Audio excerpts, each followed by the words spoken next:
동물농장, 애니멀팜은 조지 오웰의 대표적인 풍자 소설로 전체주의와 권력의 부패를 비판하는 이야기입니다. 동물들이 인간에 맞서 혁명을 일으키고 동물들이 새로운 사회를 세우려 하지만 결국 인간과 같은 권력 남용의 길로 빠져드는 과정을 보여줍니다. 가장 인상적인 문구를 인용하면서 전체 플롯을 요약해 보겠습니다. 1. 반란의 시작. 이 소설의 배경은 영국 시골의 한 농장입니다. 인간 주인인 존스 씨는 무능하고 무책임하게 농장을 관리하며 동물들에게 충분한 먹이를 주지 않아 그들은 고된 삶을 견디며 살아갑니다. 어느 날 농장에 연로한 수태지 메이저 영감이 동물들을 모아 혁명을 선동하며 연설합니다. 동물들이여, 우리의 삶은 고통과 노예의 연속이다. 그는 인간에 의해 착취당하는 현실을 비판하며 인간을 몰아내고 동물들만의 평등한 사회를 세우자고 주장합니다. 메이저 영감의 연설은 동물들에게 큰 영향을 미쳐 그들은 자유롭고 평등한 동물 사회에 대한 꿈을 꾸기 시작합니다. 잠깐 여기서 좋아요, 구독, 댓글 부탁드려요. 얼마 후 메이저 영감은 세상을 떠나지만 그의 사상은 동물주의라는 이름으로 전파되며 동물들에게 깊은 인상을 남깁니다. 2. 혁명과 새로운 농장. 동물들은 점차 존스 씨에 대한 불만을 키우며 반란을 결심하게 됩니다. 결국 동물들은 단결에 존스 씨를 농장에서 몰아내고 농장을 장악하는 데 성공합니다. 그들은 농장의 이름을 동물농장으로 바꾸고 평등하고 자유로운 동물들만의 사회를 세우겠다는 이상을 공유합니다. 동물들은 메이저 영감의 사상에 따라 7계명을 제정하고 이를 농장의 기본 원칙으로 삼습니다. 모든 동물은 평등하다와 같은 규칙은 동물 사회의 이상을 상징하는 핵심 구호가 됩니다. 돼지들은 각자의 능력에 따라 역할을 나누고 동물들은 이 새로운 질서 속에서 이상적인 사회를 만들기 위해 노력합니다. 3. 지도자와 권력의 집중. 처음에는 동물들이 함께 농장을 운영하지만 시간이 지나면서 똑똑하고 지도력이 뛰어난 돼지들이 점차 권력을 쥐게 됩니다. 특히 나폴레옹과 스노볼이라는 두 돼지가 농장을 이끌어 나갑니다. 스노볼은 혁신적인 계획을 세우고 동물들에게 더 나은 삶을 제공하기 위해 노력합니다. 예를 들어 그는 농장의 발전을 위해 풍차를 세워 전기를 공급하고 생산성을 높이려는 계획을 추진합니다. 그러나 나폴레옹은 스노볼의 계획에 반대하고 권력을 독점하려는 야심을 드러냅니다. 결국 그는 훈련된 개들을 이용해 스노볼을 농장에서 몰아내고 유일한 지도자가 됩니다. 나폴레옹의 권력 장악을 통해 힘이 곧 정의다는 원칙이 점점 농장을 지배하게 됩니다. 4. 풍차 건설과 노동 착취. 스노볼이 떠난 후에도 나폴레옹은 풍차 건설 계획을 채택하며 이를 통해 농장의 생산성을 높이겠다고 주장합니다. 그러나 풍차 건설은 동물들에게 혹독한 노동으로 다가오고 그들은 점점 지쳐갑니다. 특히 헌신적인 말 복선은 나는 더 열심히 일하겠다라는 신념을 가지고 농장을 위해 자신을 희생합니다. 동물들은 배고픔과 추위 속에서 고된 노동을 이어가지만 나폴레옹은 다른 동물들의 희생을 강요하며 자신과 일부 돼지들의 특권을 더욱 강화합니다. 동물들은 농장 발전을 위해 일하지만 점점 인간주인 아래에서의 생활과 다름없는 삶을 살아가게 됩니다. 5. 계명의 변질과 거짓말. 시간이 지나면서 나폴레옹과 돼지들은 점차 인간과 같은 생활 방식을 따르게 됩니다. 이들은 처음에 제정한 7계명을 교묘하게 수정하여 자신들의 행동을 정당화합니다. 예를 들어 모든 동물은 평등하다는 계명은 모든 동물은 평등하지만 어떤 동물은 더 평등하다로 바뀌고 동물은 침대에서 자지 않는다는 계명은 동물은 시트가 없는 침대에서 잔다로 변조됩니다. 돼지들은 원칙을 조작하여 동물들을 속이며 자신들의 권력을 유지하고 특권을 누립니다. 이러한 변질을 통해 돼지들은 자신들이 처음에 거부했던 인간과 점점 같아지며 본래의 이상은 점차 왜곡됩니다. 6. 권력의 절대화와 반대파의 억압. 나폴레옹은 자신에 대한 반대 세력을 무자비하게 억압하며 권력을 더욱 공고히 합니다. 스노볼이 농장을 떠난 후에도 나폴레옹은 농장의 문제를 그의 탓으로 돌리며 스노볼은 농장의 적이며 우리의 모든 해악은 그의 음모 때문이다라는 주장을 동물들에게 퍼뜨립니다. 나폴레옹은 동물들의 두려움을 이용해 스노볼의 추종자들을 색출하고 일부를 공개 처형하면서 동물들의 반발을 억누릅니다. 점차 동물들은 자신들이 혁명 전보다 더 심하게 억압당하고 있으며 자유와 평등이라는 꿈이 무너졌음을 깨닫게 되지만 두려움 속에 침묵합니다. 7. 외부 세력과의 거래. 나폴레옹과 돼지들은 인간과의 거래를 금지하던 원칙을 깨고 주변 인간 농장주들과 거래를 시작합니다.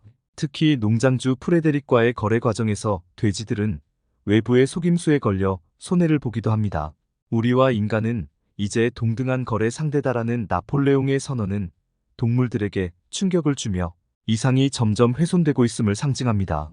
돼지들은 동물들에게 물자가 부족하다는 이유로 더 많은 노동을 요구하지만 자신들은 인간과의 거래를 통해 점점 더 호화로운 생활을 이어가고 있습니다.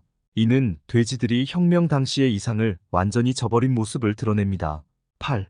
복서의 희생과 나폴레옹의 배신. 복서는 농장을 위해 열심히 일하지만 과중한 노동에 결국 쓰러지게 됩니다. 복서는 나폴레옹을 절대적으로 신뢰하며 나폴레옹은 항상 옳다라는 신념을 지키며 자신을 희생합니다. 그러나 돼지들은 그를 병원에 보내는 척하며 돈을 받고 도축장에 팔아넘깁니다. 나폴레옹은 동물들에게 복서가 특별병원에서 치료받다 죽었다고 거짓말을 하며 그의 헌신을 기리자고 선동합니다. 복서의 죽음은 나머지 동물들에게 큰 충격을 주지만 돼지들은 이를 이용해 동물들에게 복서의 헌신을 기리며 권력을 공고히 하고자 합니다. 이 사건은 돼지들이 얼마나 잔인하게 변했는지를 보여줍니다. 9. 동물농장의 종말과 권력의 완전한 부패. 시간이 지나면서 동물농장은 본래의 이상과는 전혀 다른 모습으로 변질됩니다.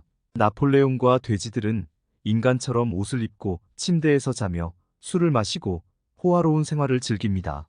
마지막 장면에서 동물들은 창문을 통해 돼지들과 인간 농장주들이 함께 저녁 식사를 하며 웃고 있는 모습을 바라보며 내 발은 좋고 두 발은 나쁘다라는 구호가 사라지고 내 발은 좋고 두 발은 더 좋다라는 새로운 구호가 자리 잡은 것을 보고 충격에 빠집니다.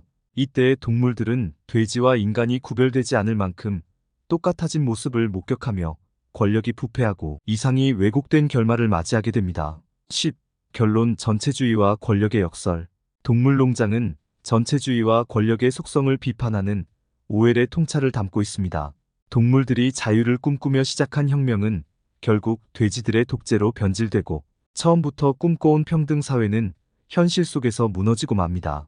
다음에는 작가를 소개하겠습니다. 조지 오웰. 본명 에릭 아서 블레어는 1903년 6월 25일 영국령 인도 모티아리에서 태어나 사회에 대한 비판적 통찰로 잘 알려진 작가입니다. 전체주의, 계급 불평등, 권력 남용의 위험성 같은 주제를 날카롭게 다룬 그의 작품은 문학과 정치 사상에서 큰 영향을 끼쳤습니다.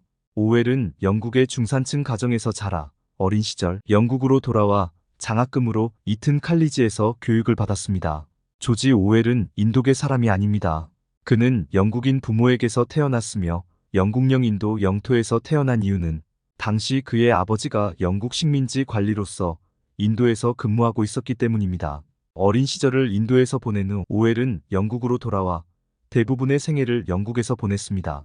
오웰은 인도에서 태어났지만 그의 배경은 영국식 교육과 문화의 영향을 받았으며 식민지 경험에서 비롯된 반제국주의적 시각을 형성하게 되었습니다. 이를 통해 영국 제국주의와 억압적 체제에 대한 비판적 시각을 갖게 되었고 이후 그의 작품 속에 이러한 관점이 자주 드러나게 됩니다.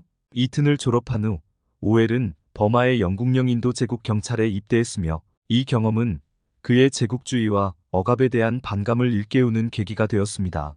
1920년대 후반에 영국으로 돌아온 오웰은 가난한 작가로 살기로 결심했고 다양한 직업을 전전했습니다. 그는 빈곤과 계급의 불평등을 목격하면서 그의 정치적 관점이 형성되었고 이러한 경험은 반자전적 작품인 파리와 런던의 밑바닥 생활에 녹아 있습니다. 오웰은 스페인 내전 중 좌파 민병대에 합류하여 싸웠던 경험을 통해 정치 이념에 대한 회의와 선전에 대한 불신을 품게 되었습니다. 스페인에서 좌파 세력 내부의 배신과 억압을 목격한 그는 전체주의 정권에 대한 회의를 가지게 되었고 이러한 감정은 이후 동물농장과 1984 같은 작품에 깊이 반영되었습니다.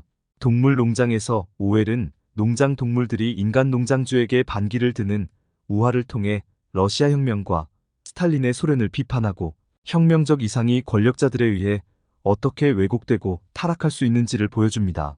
소설 1984는 이러한 주제를 확장하여 감시와 선전을 통해 생각과 언어를 통제하는 전체주의 국가 아래에서 살아가는 디스토피아적 세계를 그립니다. 이 소설은 빅브라더, 이중사고 같은 용어를 대중화하여 정부의 통제와 개인의 자유에 관한 논의에 중요한 개념이 되었습니다. 오웰은 생애 내내 사회적 불의를 폭로하고 개인의 자유를 옹호하는 데 헌신했습니다. 그의 글은 명료한 언어와 논리적 논증으로 독재와 정치적 조작, 도덕적 타락의 위험성에 대한 경고 역할을 했습니다. 그는 1950년 결핵으로 세상을 떠났지만 그의 작품은 계속해서 사람들에게 깊은 울림을 주며 20세기 가장 중요한 작가 중 한 사람으로 평가받고 있으며 자유와 사회 정의의 상징으로 남아 있습니다. 감사합니다. 여기서 좋아요, 구독, 댓글 부탁드려요.